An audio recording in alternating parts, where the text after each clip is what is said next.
கடந்த 5 ஆண்டுகளைப் போல இந்த ஆண்டு இடைக்கால நிதிநிலை அறிக்கையும் வார்த்தை ஜாலங்கள் நிறைந்த மினுக்கி உரையாகத்தான் இருக்கிறதே தவிர உருப்படியாக எதுவும் இல்லை.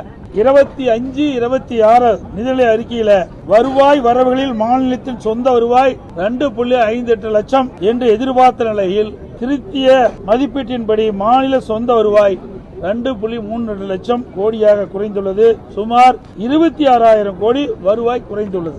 அதேபோல மத்திய அரசின் மீது குற்றம் சுட்டும் நிதியமைச்சர் மாநிலத்தின் சொந்த வருவாய் 26,000 கோடி குறைந்துள்ளது பற்றி எந்த விளக்கமும் அவையில் தெரிவிக்கவில்லை. வரவு செலவு 25-26 ஆண்டு 66,753 கோடி செலவிடப்படும் என்று கணித்த நிலையில் திருத்திய மதிப்பீட்டில் இதுவரை 51,442 கோடியாக, அதாவது சுமார் 15,000 கோடி குறைந்துள்ளதற்கு நிதியமைச்சர் எந்த காரணத்தை கொண்டு விளக்கவில்லை. நிதி பற்றாக்குறை 24-25 96,000 கோடி என்று கணித்த நிலையில் இந்த கணக்கின்படி அது 1,01,000 கோடியாக, அதாவது 5,000 கோடி அதிகரித்துள்ளது.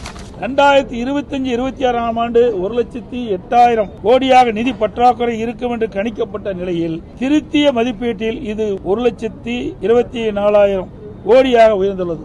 அதாவது நிதி பற்றாக்குறை சுமார் 16,000 கோடி அதிகரித்துள்ளது. 2026-27 இடைக்கால பட்ஜெட்டில் நிதி பற்றாக்குறை 1,22 லட்சம் கோடியாக இருக்கும் என்று குறிப்பிட்ட நிலையில் திருத்திய மதிப்பீட்டில் கண்டிப்பாக இது உயரும். இந்த ஆண்டு நடப்பாண்டு 2026-27 1,22,000 கோடி பற்றாக்குறைக்கு சொல்றாங்க. திருத்திய மதிப்பீடு இன்னும் குறை இருக்குது. இவ்வாறு நிதி பற்றாக்குறை அதிகரித்துக் கொண்டே சென்றால் அதை ஈடு செய்ய மக்கள் மீது வரிச்சுமை மற்றும் கடன் வாங்கும் அளவு கூடும். இது மாநில வளர்ச்சிக்கு உகந்ததல்ல.